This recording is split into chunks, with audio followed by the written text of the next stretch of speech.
To our continuing coverage of the Amarillo Economic Development Corporation's recent commerce building transaction. Right now, the purchase of that building by the AEDC is still under investigation by federal authorities. Tonight, tracking your tax dollars, we're digging deeper into who exactly has oversight of the AEDC. ABC 7 investigator David Grosso-Ortega has been following this story now for months and has the very latest. David, good evening. Hello, Lisa, Larry. Here's what we know right now.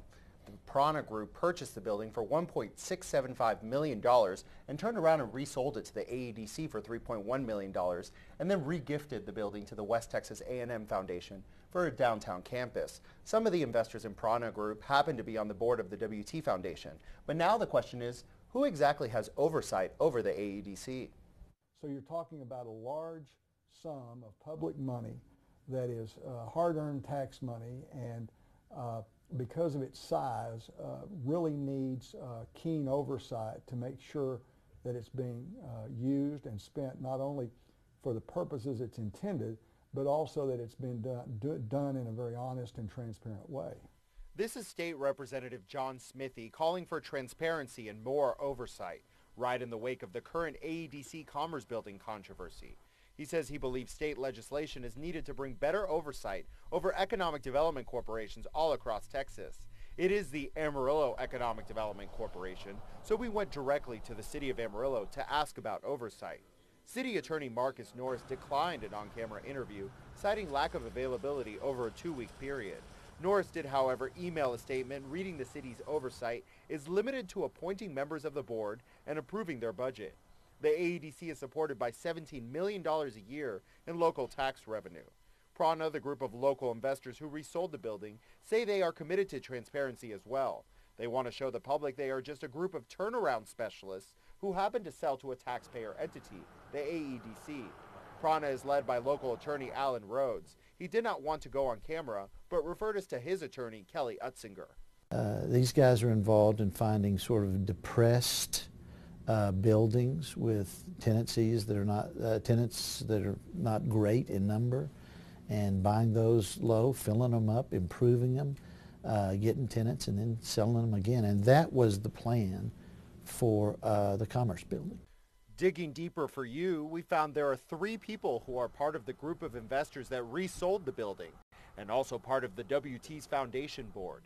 WT was aware of the overlap. I think that it would be pretty much impossible to find a project like this that would be transformational for the community, where you're not going to have overlap between the business industry, the philanthropic industry, and the development industry like you have in this. And the Prana Group has been involved in a number of partnerships in town. Amarillo College President Russell Lowry Hart says their business dealings with Prana have been overwhelmingly positive.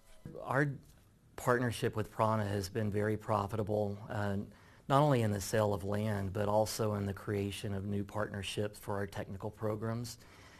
And since we've created this partnership, I think they've overperformed. They've met all the targets and then some. Victor Leal, a local businessman who requested the Commerce Building records in a public records request, says this deal undermines the credibility of our local government. Now, what happens when these deals are mismanaged, when you have a federal investigation going on at AEDC, when you have Wallace Bajali going out of business, there's more than a financial repercussion. Now you have people questioning leadership. You have a dark cloud over the entire city because people feel like their transparency is gone. And as for the future of the Commerce Building, WT continues to fundraise for their new downtown Amarillo campus.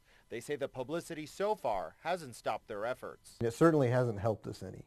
But I hope that there's enough people out there that understand the magnitude of this opportunity. And I really think there are. And we've gotten significant contributions even in the last week for this project, despite what's being discussed about it.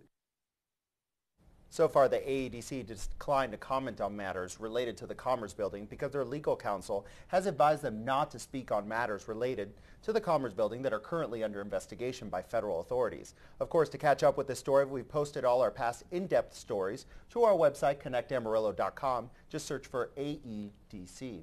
All right, thank you very much, David. Now